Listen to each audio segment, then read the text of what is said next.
access. One of them is the SPU. That is because it links you to the university communication.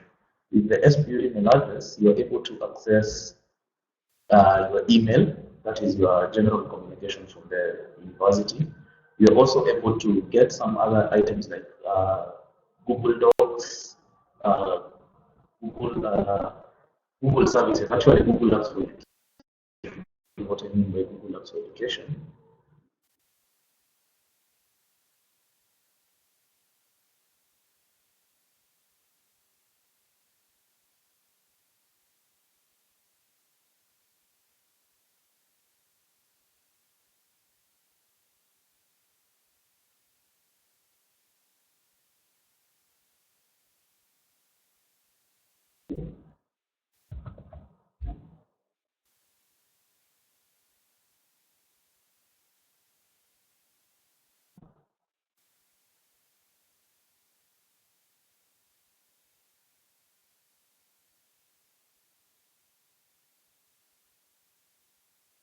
So I'm hoping from your end you can be able to see my screen. And I hope that you can see whatever exactly that I'm able to see. And how my inbox looks like. And when I click on these icons here, these are the number of Google applications that I do have. I have my account, Google Search, Google Plus, Mail, Calendar, Drive. The Drive gives you up to 30 GB of cloud storage and online data. And then we also have Google Docs that are necessary for collaborations. We also have Google Sheets for our collaboration as well. It's similar to Google Spreadsheets. We also have Google Slides, similar to PowerPoint presentations. We have sites, we have groups, we have post your site using the SPU plugins, we have Google groups, and we have Google Contacts. That is, you can back up your Google Contacts and you can be able to see them later. Let's say your picture, you want to back up your contacts and you need to change your phone. So you back up your contacts and then after maybe you get another phone, you can easily download the contacts again. Google Maps, Google Hangouts, Forms, Vote, Translate, Photos, and Classroom. However, the best part of Google is just here, that is the Google Drive, Google Docs, and Google Sheets and Slides. That is, you can be able to chat with guys online, and they can be able to see whatever that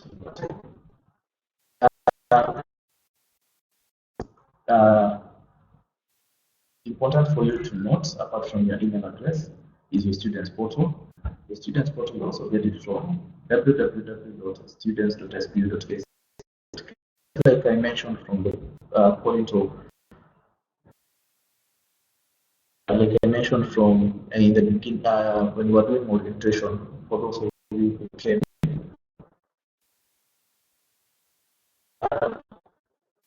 the students are the first thing that you should always remember is the SPU website. So you get the SPU website by going to spu.ac.ke.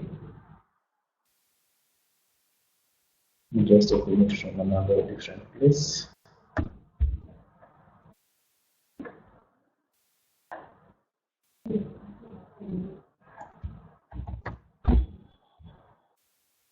So this is the SPU website. From the top here, you have the stuff called the Students Portal, e-learning portal, checkmail, and certificate verification. So our main interest actually is checkmail, Students Portal, and e-learning portal. So when you click on the Students Portal, it takes you to this particular interface. I know most of us have been able to interact with that interface, and the direct address to the interface is students.spu.ac.ke, and how you log in is just like you've been given here, right? The student number, close all the slashes, and just as it is indicated, and then the password is your student's portal password. If you don't have that password, you just click on change slash forgot password. If you've never logged in, you just click on new students and fill in this particular form page that is here.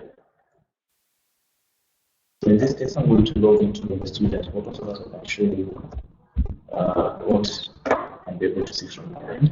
Normally, you will not see this kind of message because it will just pick your names automatically. And from this end, we have my profile. It will contain a brief name, your name, your salutation, gender, birth date, and some other details. Then the program that you're doing, your department, and everything. Then your gender status, and then your contacts. Always make sure that you update your mobile phone and email from this particular portal. You just click on edit profile, and then the phone to your email. Process for this particular contact updated is going to easily get your contact from us, send you those special studio texts. If you update your email here as well, you can be able to get the patch report from the system and send you an email to you specifically. Then, because I'm not enrolled as a student, so I can see my specialization. So if I want to get to the specialization, now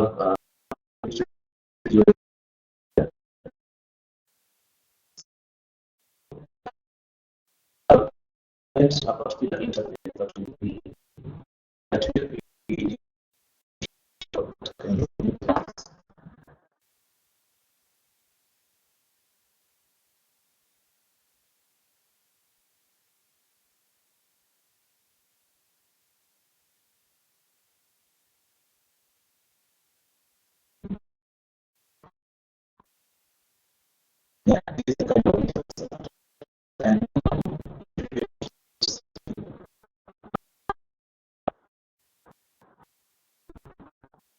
and send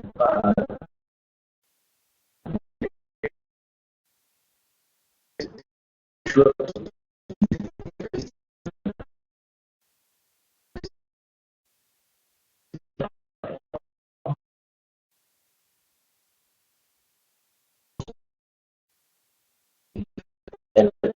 and virtual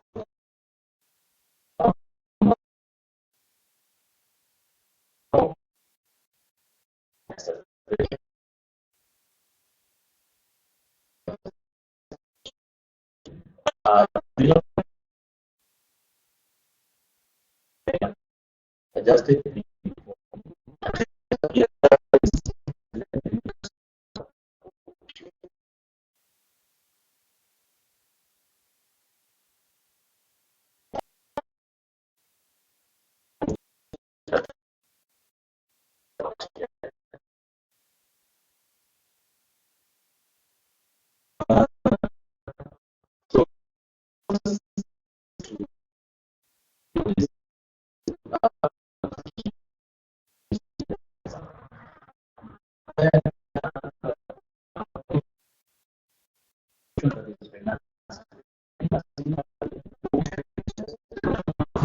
present your results present your marks. Distance learning students are not required to go just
Hello,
hello.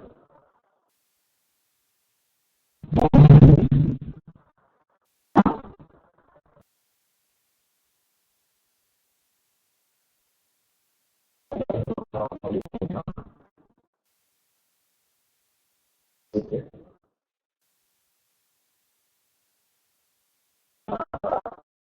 Okay, so now it's back.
Hello.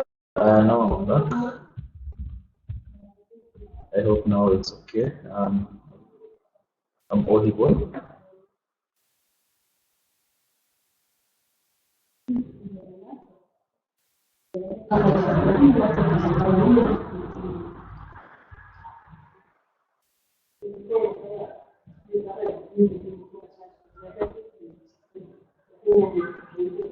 I hope now I'm audible enough and you can clearly hear me.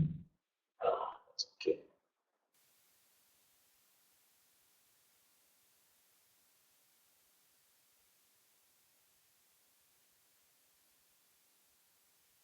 Okay, so just like I was saying,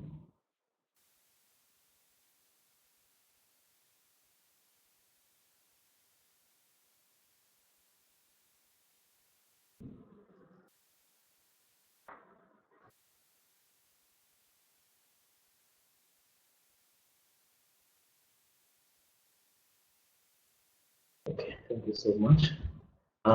Okay, back to what I was saying. When it comes to your students portal, after you book your units, that's where most your units. Okay, depends. Okay, Gerard says we should go back to issue on the student's email. Uh, okay, your SPU email is hosted on Google. So ideally, what you just do is that you just go to google.com or gmail.com. Let me just share my screen with you.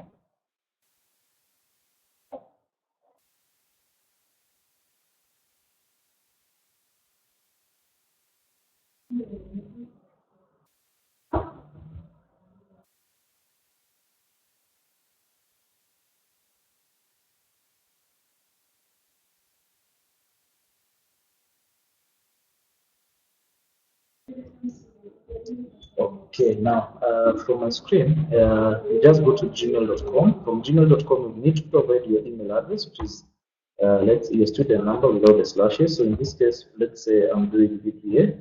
So it will be something like BPA list 00114 at spu.ac.ke. Don't always forget the part at spu.ac.ke. And then you provide your password for that particular email. So in this case, mine is dmotegi at spu.ac.ke. Then I click on next and then provide my password. And there you go, I'm able to log in. This particular email, just like I was saying, it gives you access to any kind of a Google application that you can have. The kind of Google applications that we do have are these that are indicated from this particular icon that is here. We have my account, Google Search, Google Plus, Mail, Calendar, Drive, Docs, Sheets, and Slides. And the Google Drive part gives you up to 30 GB plus of data. So you can store it here and be your uh, cloud storage uh, backup service or something of the sorts. So going back to the students portal, you get the students portal from www.students.spu.ac.ke.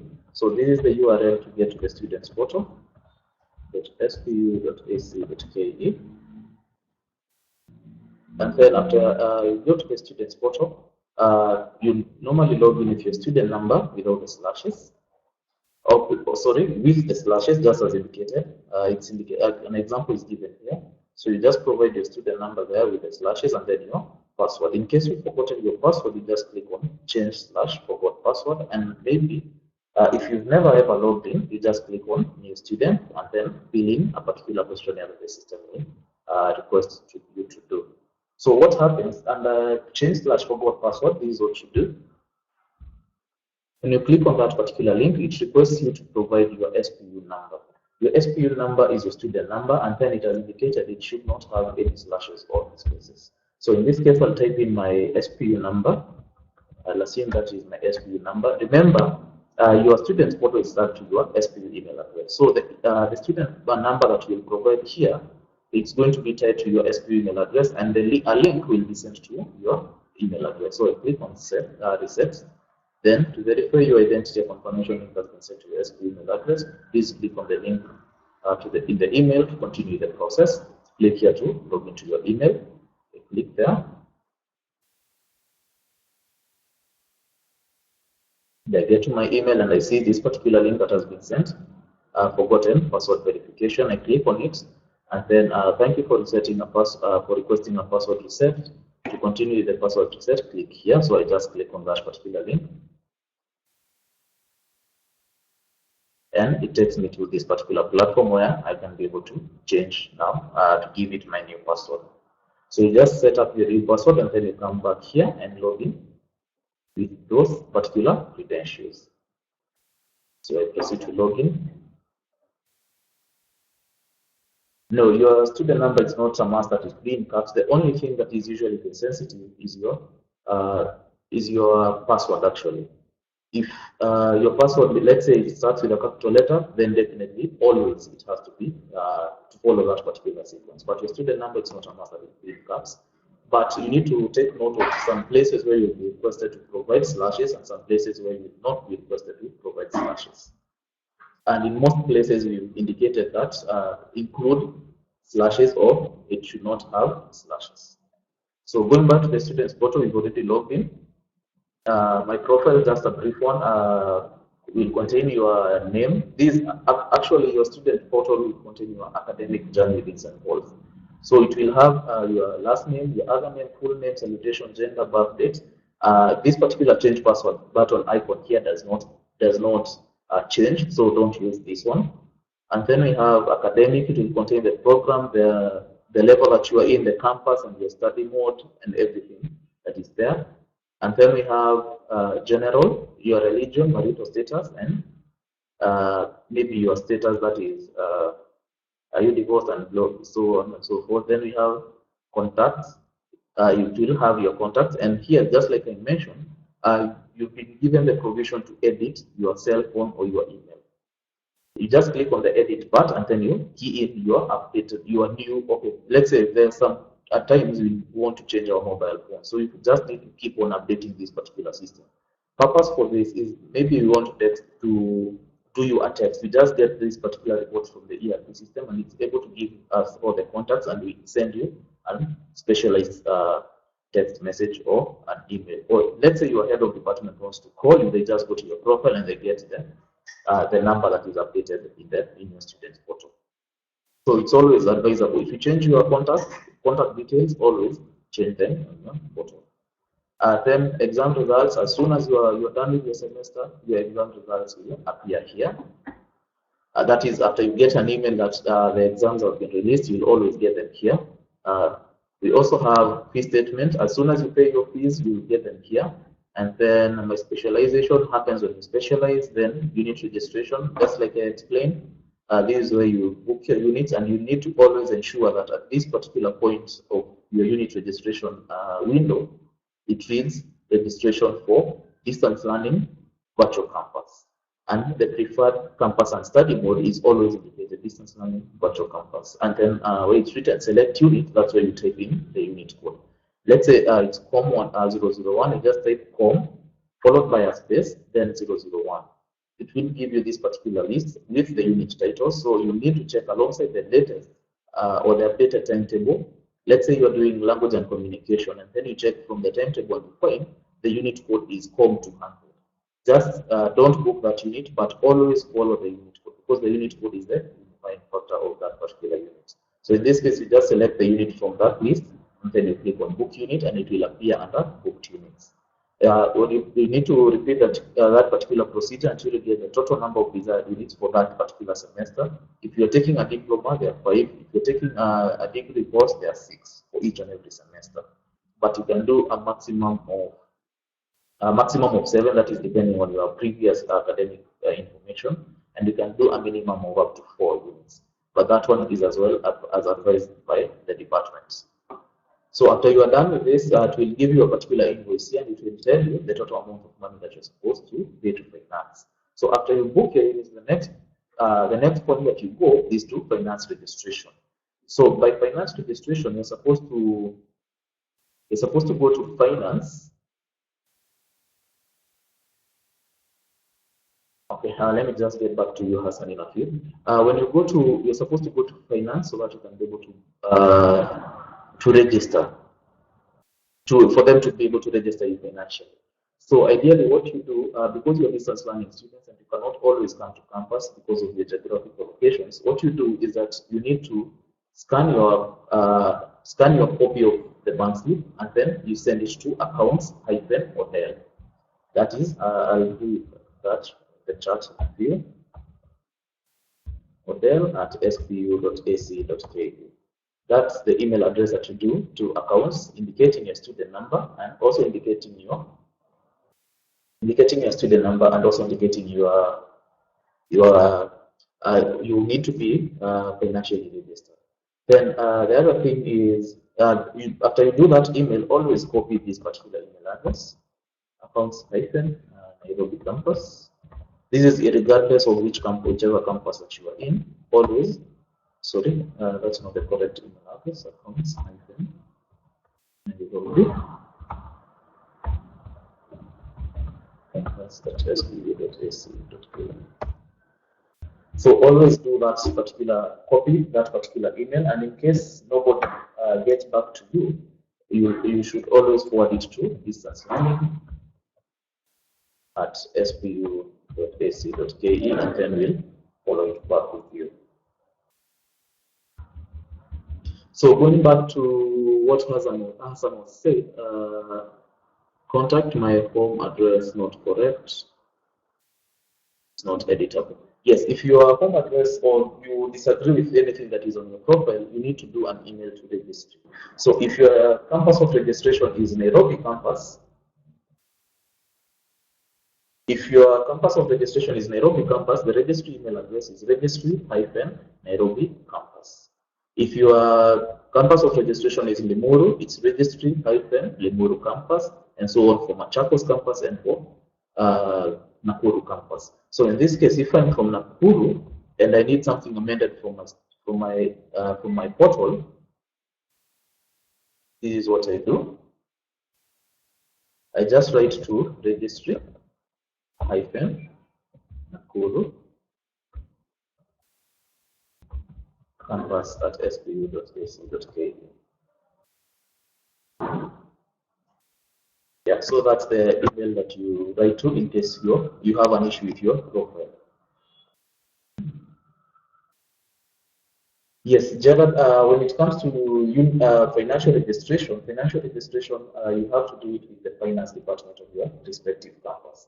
But if you are away out of campus, you've set up an email specifically to deal with distance learning students. So in this case, because you are out of campus, just do an email to accounts hyphen odel at spu.ac.ke, and then somebody from the accounts department will get back to you, irrespective of whichever campus that you are in. I hope that has answered your question. And maybe another thing to note is that what financial registration means is that you are now set. You've already booked your units. You've paid for those units, and that means you can now attend your classes. So if you've been financially registered, the system will always prompt you under financial registration, and it will always tell you you've been financially registered. And when you get that message, that means you are not in class illegally. Maybe as we progress into the semester, you will find out that at some point, the units will be locked for those of us who will not have cleared maybe by that particular 40% at a particular deadline. So it's always good to follow up with finance so that they can do that financial clearance. So after financial registration, the other bit is on my courses. My courses contains the units that you've already done and that you've passed. So you'll always get that your academic information under my courses. So after you booked your units,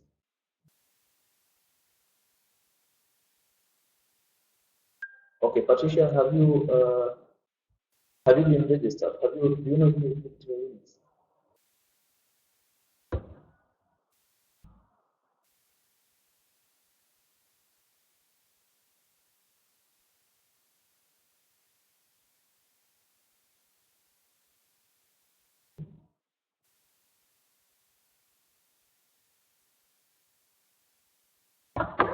I'm asking, have you booked your units from the students portal?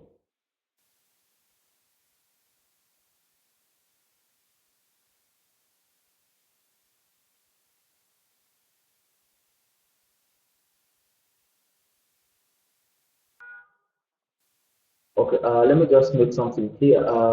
When I started, I mentioned that we have three portals. That is, the first one was the email, that is your email portal. The second one is you access it through Gmail, and then the second one is your students portal, and that's where we are currently at. And then the third one will be your e-learning portal. So the students portal contains your academic information. So it's not where you can be able to access your units and you can be able to read your notes. That's a completely different portal.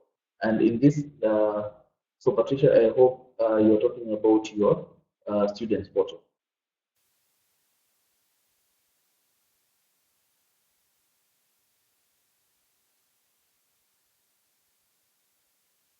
Yes, Gerard, the process is automated, and what you just need to do is do that email. If they don't respond to you within 48 hours, just send it to forward it to the distance learning department.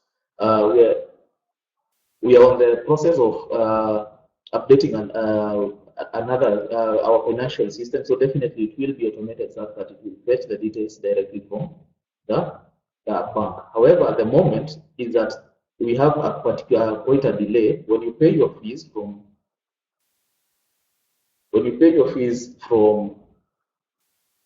let's say you paid your fees today and you want them to reflect maybe tomorrow. You want to be financially registered by tomorrow. That will happen after you present that particular slip. However, it will take up to 2 weeks to update your profile. So that means you will not be financially registered and you cannot actually be able to sit for your class.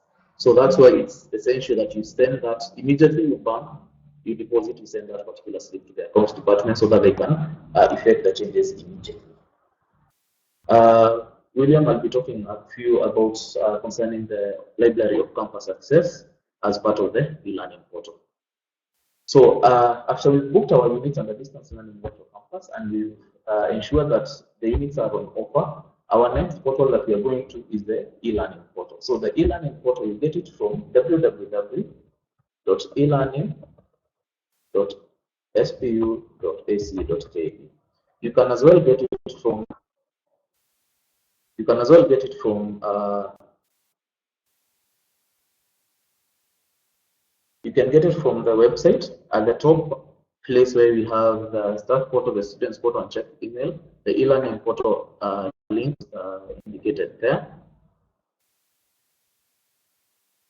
And when you click on the e-learning, when you go to the e-learning portal,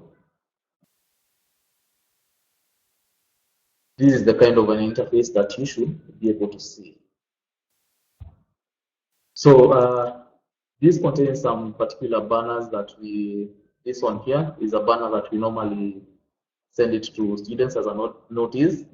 And then this is the login interface and the part where you key in your password, then the login button and the forgot password button. The passwords to your e-learning portal, to your email address, and to your students portal are different. So kindly note all that, but you can always do the reset password link. When you click on that particular link, it will take you to a platform where it will request you to provide your email address, your SP email address, then it will send a link into your email address. So you just need to click on the link and then key in your new password. So in case you need help, you are at this particular stage and you need help, feel free to contact us through these particular avenues that have been indicated here. So I'll proceed to log in so that we can see what the interface looks like.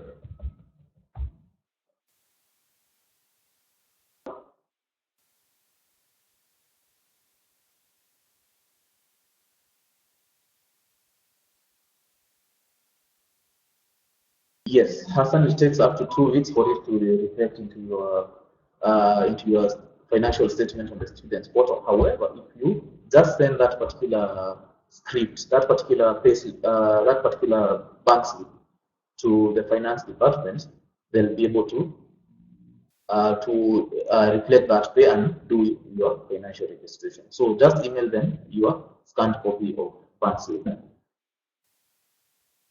So going back to the e-learning portal, So this is generally the e-learning portal. This particular stream, just like I mentioned, it's not usually here. It's normally uh, ejected from that particular place. So we just state it there for maybe a notice or something. Then we have this particular banner here. Should you get lost within the system, any place, you know, the normal way that you normally navigate, you navigate to this point, this point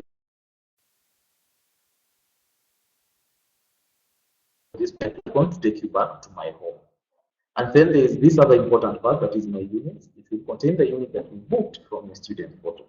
So always ensure that whatever that you booked from the student portal appears here. Let me just show you maybe in a case of a particular student.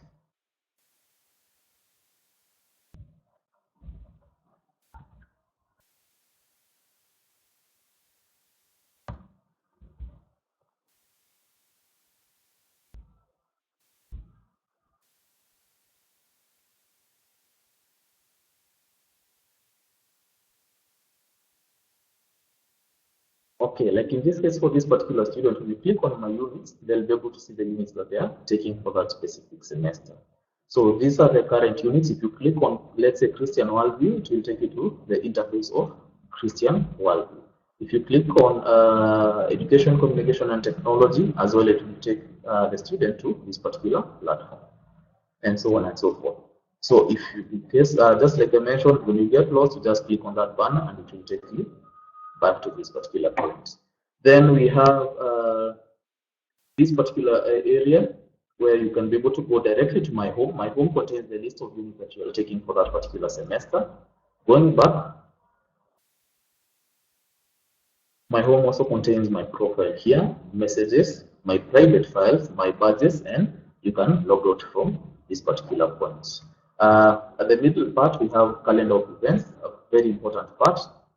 It indicates the calendar of events that are ongoing within the particular semester, and in this case, you can see all campuses reopened on this particular date. The registration of new and continuing students is ongoing up to this particular date, and then last day to add and drop units is today actually, and it's indicated here. And then there is an assignment that is due on this particular date, so it will have all that information that you need to know. Going back to home, then we have the academic calendar from 2016 to 2019 academic year. So that one, in that academic calendar, you can be able to, you can easily be able, yeah,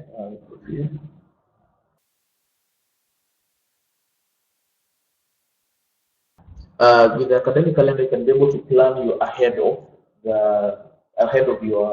time actually, and be able to know when are the exams for December going to take place, when are the exams for next year in April going to take place using this particular academic calendar, and then you can be able to plan your leave days so that you can come and do your exams from the campuses that you are registered. Then my units is also another shortcut to going to my home, and you'll get this particular interface here. Then going back, we have the recent messages. Let's say you are chatting with somebody and you want to revisit your messages. You just come to recent messages and you'll be able to see your unread messages here, your contact list. In this case, this is empty, and you can also navigate to your course messages and everything, so on and so forth. Maybe these are the participants for this particular course from 311, and I can actually chat them up from here. Same case happens to your lecturer. When you click on the under courses, you click on that for specific unit, you'll be able to see the lecturer who's taking you for that unit, and you can as well chat them from this particular course. So in this case, for BML for 14, my lecturer is Wilberforce Senelo. So I just click there, and I'm able to write to Wilberforce Senelo. And anybody else, and I can be able to add them as a contact, or I can block them. So going back to the homepage, we have news, a very important thing. Under news, this way you'll be able to see all the communication from the distance learning department. In this case, this is the final timetable with the lecturer contacts. When you click on it, it lists for you then this particular information plus the timetable. It's indicated here. So just scroll through to be able to see the different site views that had already been posted before you got into the e-learning portal, and you quite a number that can be useful.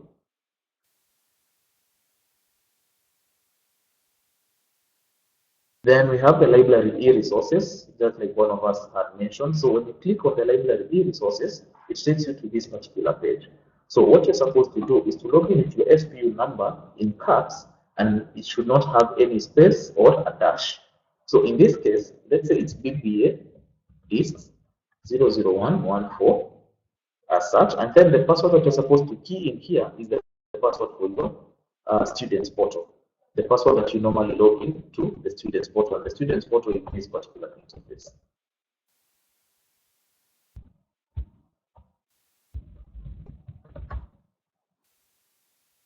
So this is the interface of the students portal. The login that you key in here is your students portal password. So in this case, I log in with my credentials and shows this particular platform has.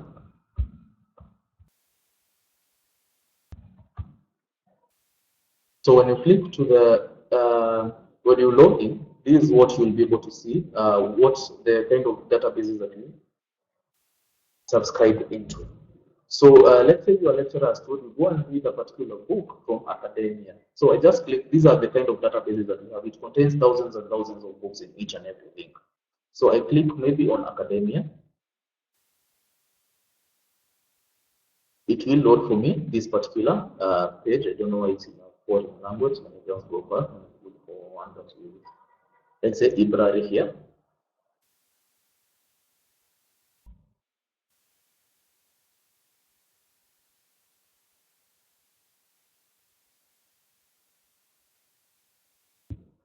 Let's wait for it as it loads.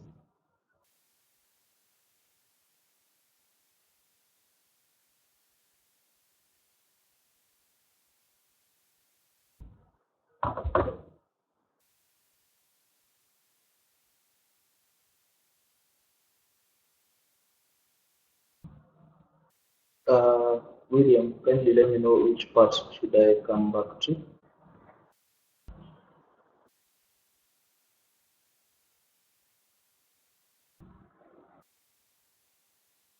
So after it loads, this is what it brings you. So you can do a simple search to search the specific topic that you're taking. Let's say you're doing something to do with business and economics, and you want books to do with business and economics. You just click there, and it gives you quite a number of books under distance and that particular subject that we searched for, and you can just scroll through and see the different books that you want. So you just either download or you view the book. You see this book contains the content that I do have that I want. You just click on it, download, and read it. You have access to it for, I think it's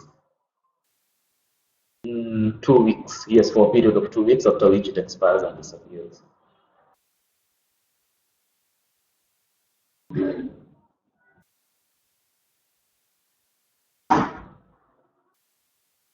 Okay, I didn't get the last statement specifically, but okay, I'll try to come back to see if I can come back in time. So from the library e-resources, we have the chaplaincy services. These are particular service that we introduce in this particular semester. And under chaplaincy services, what you're supposed to do is just to click on that particular icon. It will give you a description of what is expected of you, blah, blah, blah, and so on and so forth. And then you can enroll into that particular chaplaincy service. So let me say enroll me, and it will give me this particular information. For the time being, we have not yet started. However, we hope that our online chaplaincy services will start as from next week. And you can choose to enroll for the chaplaincy course. So ideally, this is like because St. Paul's is focused so much on spiritual formation, we also try to extend the sense of spiritual formation to our students who are out of campus. Let's say you need to reconnect back to God, you need some kind of a religious advice, you need something to do with Christianity, you just need to get to this particular platform and you'll be able to talk to our chaplains, that is Reverend Stella and Reverend Susan, and they can be able to respond appropriately. Then the next thing is the counseling section. We definitely, most of us pass through different kind of scenarios in life, and the same as our full-time students, and also we try to see if it can be offered to our distance learning students as well. So when you click on the counseling section, you will get a brief information concerning our counseling center, and same case, you just click on enroll and will be enrolled. So our counselors are Lydia Maina and Mara Mulindi. Just note, most of the conversation that will be held here will be private and it will be personal, but when maybe the conversation is meant for a wider audience, then the counselors will let you know. So in case you just need to talk to somebody, it's a free resource, so it's definitely good to use it, and it's part of your activity fee that you normally pay every semester. So just feel free to talk to a counselor and they can be able to guide you in various specific places in life. Okay, you're saying I go back to the library, so I'll go back to the library e-resources. This is what you do, just click on the library e-resource.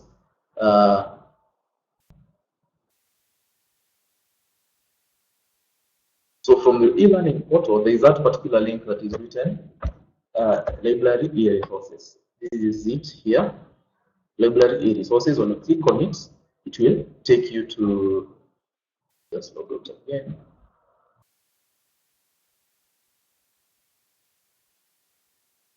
It has cached my credentials. Let me try from a different browser.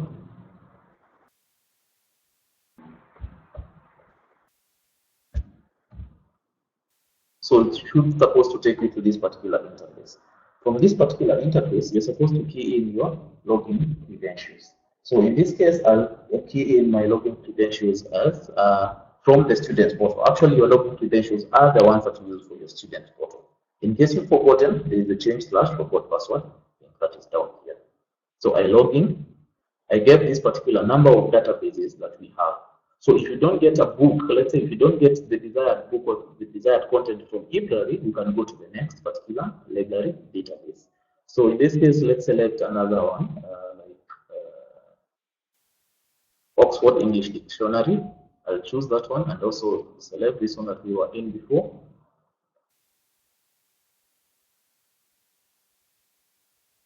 And this one has the Oxford English Dictionary is similar to the dictionary that we normally have, and you can get quite a number of meanings from this particular book. So it's not a must that you have the bulk dictionary. So you can always use this particular platform. And we also have, okay, from eLibrary, we have this particular platform. So let's say I'm doing something related to social sciences, that is BALM, community development. So I click on social sciences.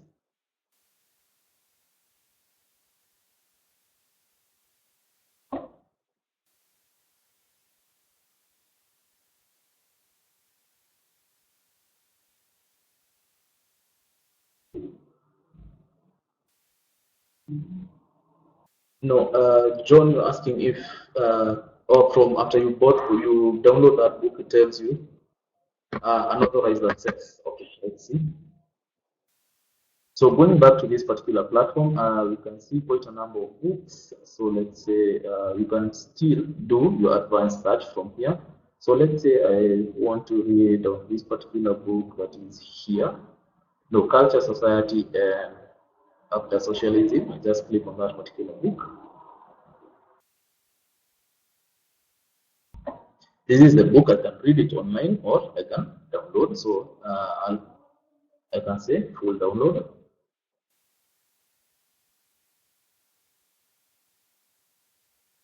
So when I click read online, this is the book that I can be able to read it online. So you just need to select, scroll down. These are the chapters, and you can actually read the book. If you don't get whatever that you're looking for, you can just go back, select a different database from the Easy Proxy service, and search for the book that you want. Now I get it. Okay, in this case, if it tells you this particular kind of error, what you need to do is click on sign in.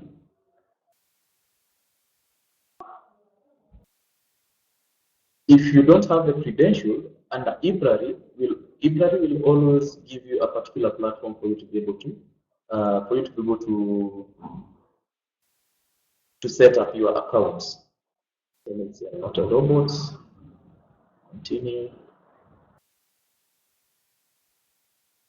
Okay, this one is noted as notify our librarian. However, this should always give you a platform for you to be able to log in, and you need to maintain an account with library if you want to get your information from there. Same case appears to most of the other databases. If you want to log in, if you want to download books from them, you need to have at least an account with them for you to be able to get the books.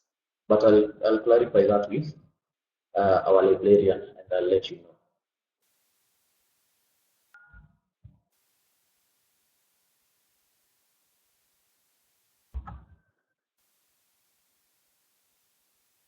So moving on.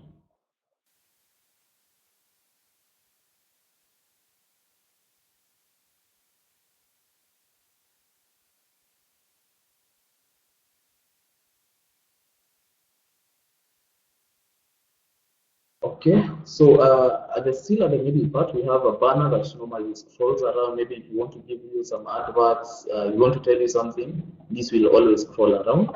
We have news. It's a shortcut to the news that is indicated here. And we have my units, also another shortcut to my units that are indicated here. We have how to upload assignments or cards. This is a manual for you to be able to read if you want to upload your assignments or cards. I'll be showing you that in a few. And then at the moment, we are currently running an online and e-readiness survey for one of our lecturers. Then on this particular, on the far right, we have your information, logged in user. If you have your image, it will appear here. If you've uploaded your image, it will appear here. Then your name, the city or town that you are located into, and then your email address. Then the upcoming events. So this one will give you the events that are supposed to occur within that particular week or within that particular day. So in this case, my upcoming events are late registration with penalty for 1 week. It ran from Monday 23rd up to today, 11 today at 11:55 p.m. at midnight, and then same today is the last day to add and drop units. So after today midnight, you cannot proceed to add or drop units. And then I have an assignment that is due on this particular date on Sunday, 29th January at midnight. First face-to-face meeting is on this particular date, and the cut administration meeting is as well on this particular date. Then the latest news that are here. Navigation, I can choose to go back to my home. I can choose to go to site pages where I can maintain a blog, a tag, a calendar. I can go back to the calendar. I can view site news. I can check, I can download a student manual for this particular platform, a self-care manual. If I've forgotten my password, this is the link that I go to. And the assignments or cards upload manual, which is the same one that is here. Then under my profile, this is where I'm able to view my profile, and I can edit my profile under administration. So you'll get edit profile, change portal password messaging, blogs, or activity reports. So my courses as well will contain the units that you are taking. I'll go back to that in a few. Then it will give you the number of online users at that particular moment. Oh, there is messages here. If you have pending messages, it will always indicate that you have messages here. Like in this case, if I go back to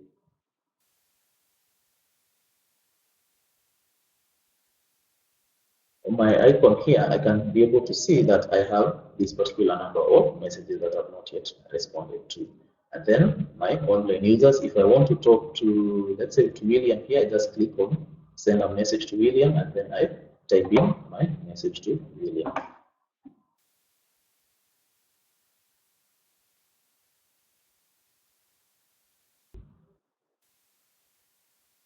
About a limit to the number of books that you can download, I'm not so sure. As well, maybe you can just do an email to the librarian. The librarian email is, you can just do them to them personally. There is r.opondo@spu.ac.ke or m.teach.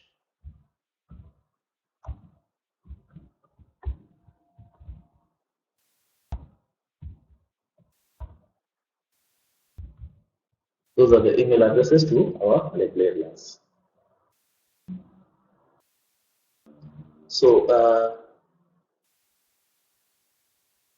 going back now after that particular interface, let's say now you want to get into studies, you just need to click on My Units. It will list for you the units that you are taking for that particular semester. And in this case, you can see under this particular unit, it's telling me that I have an assignment that needs my attention. When I click on that particular icon, it's able to say this is the specific assignment that I'm supposed to have, and then this is the due date for that specific assignment. Late submissions are not accepted, and I have not yet submitted, neither has my lecturer graded that particular assignment.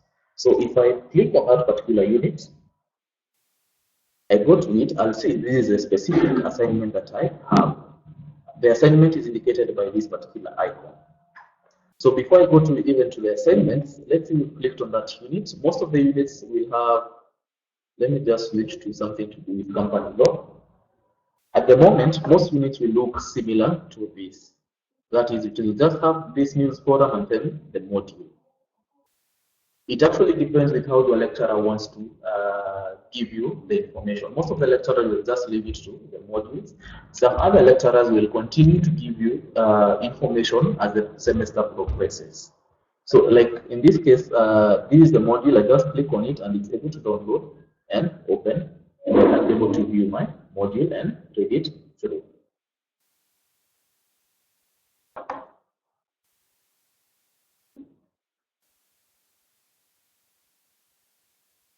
So just like I mentioned, some lecturers, after every topic, they indicate the kind of information that they want you to access. In this case, let me just go back to the education.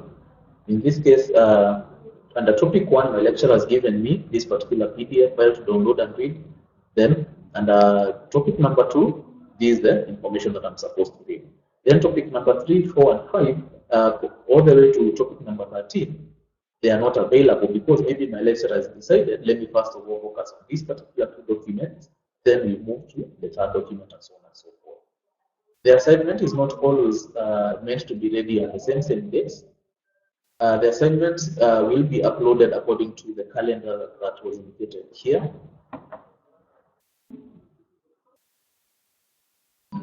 Sorry. This under upcoming events, so you should expect your part 1 administration from Monday 13th of February to all the way to 25th of February. So anytime you should get your assignments. You should upload your assignments by then. So in this case, I have this particular assignment. I click on that assignment.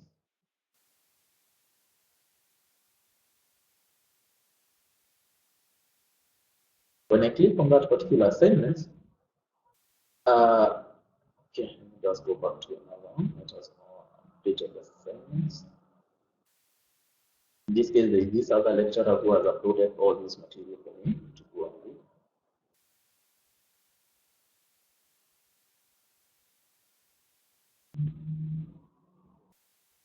So let's say I want to upload for this particular assignment. So this is what I do. My lecturer says, see the attached assignment. So what I do, I just click on that particular document, download it for me to be able to view the questions that are there. And this is the assignment that has been given by my lecturer. So I just read it through. I'm supposed to do this. These are the instructions. This is the assignment deadline by 24th of February 2017, and the assignment deadline as well, the 24th of February 2017. So what I'm supposed to do is to respond to these questions in a different copy. So just file new blank document, and then you type in your assignment. You respond to the questions that your lecturer has just stated. After you do so, after you're done, you just re-upload them back here. You come back to the e-learning portal, which is here. It will have the submission, your submission status. Definitely you've not yet attempted. Your grading status, you've not yet been graded. The due date for that assignment and the counter date for the time remaining. So what I'll do, I'll just click on add submission.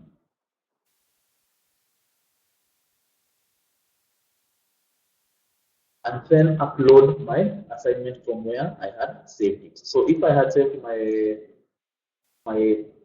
my cut or my assignment in my flash disk, I'll just insert my flash disk and then either drag and drop, okay? Either drag and drop, or I can choose to upload by clicking on this particular icon that is here. When you click there, it takes you here, you click on upload the file, then you choose on browse, so you can be able to browse your documents to the specific area where you save the document to. And then you click on open, and then it will be selected here. It will say this file has been selected, and you just select one.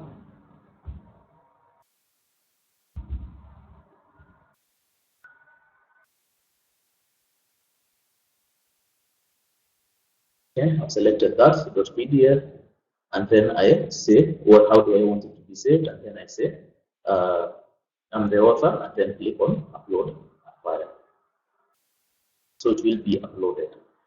Just to mention, the system only takes PDF, Word documents, Microsoft Word documents, or Mac OS documents, and PDF documents. And in terms of videos, it takes 3GP formats, MP4 format, MP3 formats, and WebM formats. And you can do up to a maximum number of one. Your files need the maximum size is at least 1 GB and below. So after you have uploaded your document, you need to say that this particular work that I'm uploading is actually my work, and you've acknowledged the use of the works of other people, and then you can save changes. Immediately you do so, you'll get such kind of thing from here.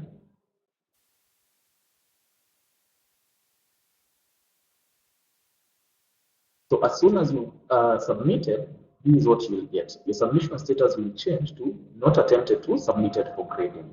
And then if your lecturer has graded you, it will say not graded. And then the due date still submitted it early, and then the time remaining, the last modified date for that assignment, and my file submission. This is what I submitted. And normally what will happen after you submit your work, because you acknowledged that is your work, whatever is submitted has to go through Turnitin. Turnitin is an anti-plagiarism software that checks for similarity index if you actually copied from another place. Like in this case, this particular student has copied from 100% copy. The work is 100% copied. If I click on the 100%,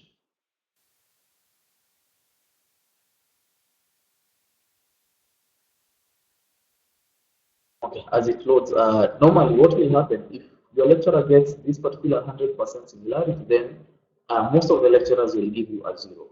This means you just copy and pasted something from the internet. And what Turnitin does, it tells you that this specific student copied from this specific site and from this exact source. And most of them will give you zeros. And the same is also viewed from the lecturer's end.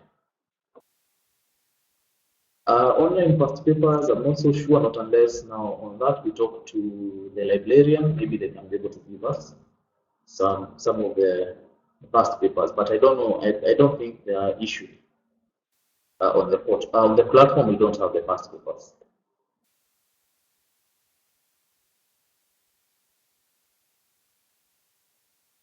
Okay, so as we wait for it to load, let me just show you as well what the lecturer is able to see from the end.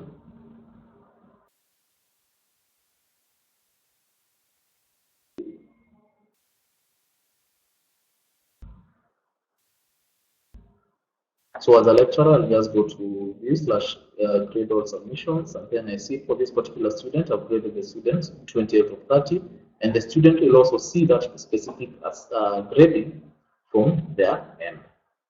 As soon as the date, as soon as I click on submit, they'll get the feedback here, and I've said this is the grade that the student has got, graded on this particular date, and it was graded by this lecturer, and the feedback comments from the lecturer is that you need to be serious.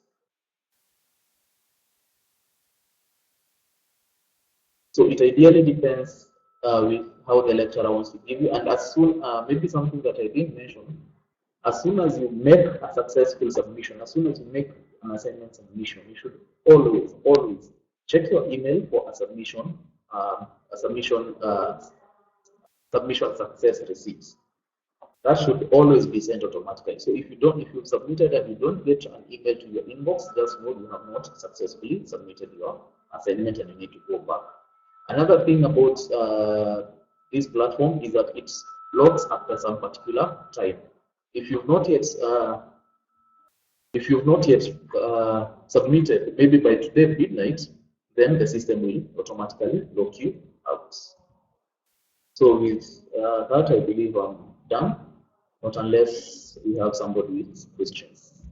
Just type them in, or you can activate your microphone and then you just speak and everybody will be able to listen to what you're saying. So do you have any questions?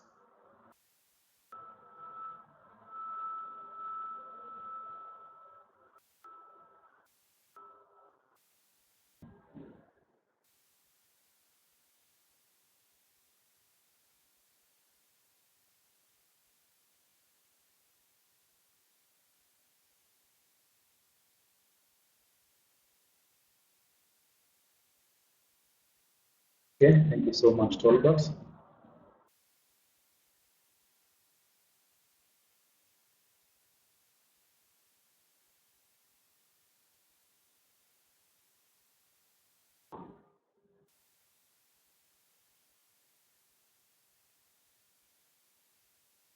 Thank you, John.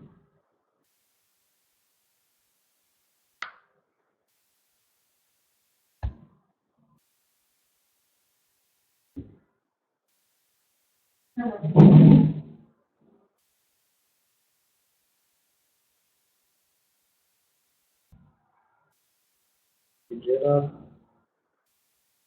is it possible to edit a submission in case you need to change some parts? That part actually it depends with your lecturer. Some lecturers will not allow you to edit your submissions, and some others uh, will say that the submission that you make is actually final.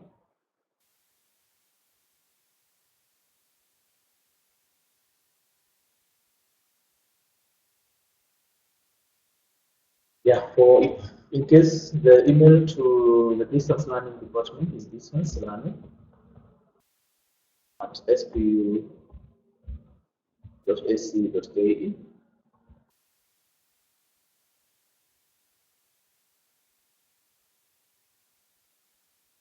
And you can as well do me an email, it's dmotelli@spu.ac.ke.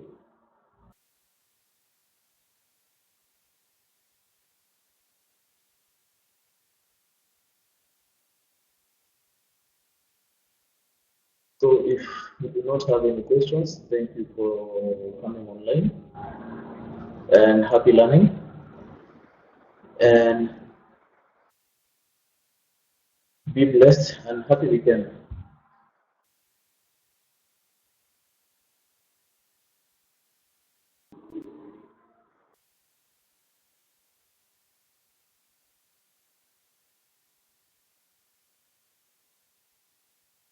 Yes, Gerard, I was actually kicking everybody out of the room. Yes.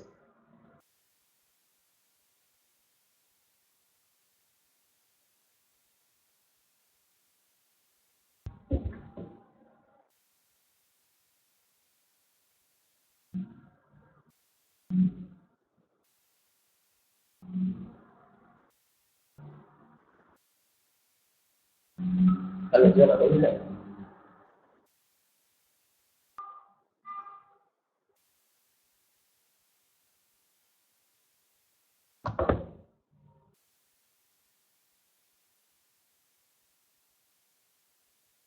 Yes, what you do is that you just go to, let's say you are doing, okay, just give me one of the units that you're taking.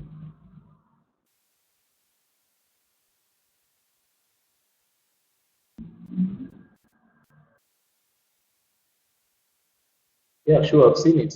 Most guys actually are forming WhatsApp group, so feel free to do it.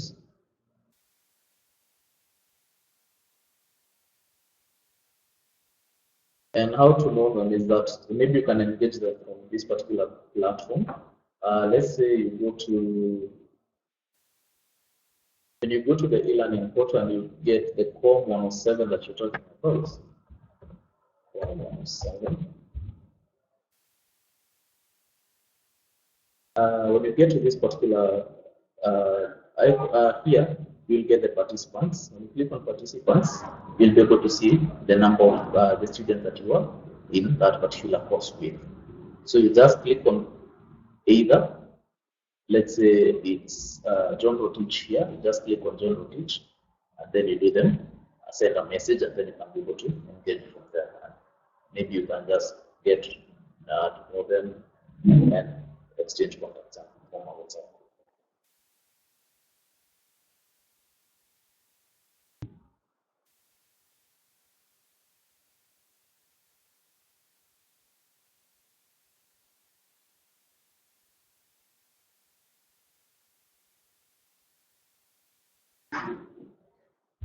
Okay, I'm saying, let's say for you're taking COM 107. When you go to that particular unit, let me just go back and then I'll show you.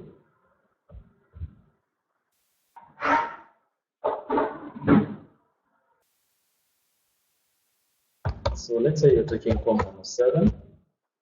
It's Introduction to Undergraduate Studies.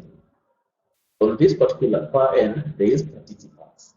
When you click on participants, you'll be able to see your fellow students here plus the lecturer contact. So these are their email addresses and these are their names. So let's say you want to get in touch with somebody like Perpetual Mbaga, just click on that username and then you will see the email. You can decide to write to them via that email address or you can send a message to them. I hope that's clear.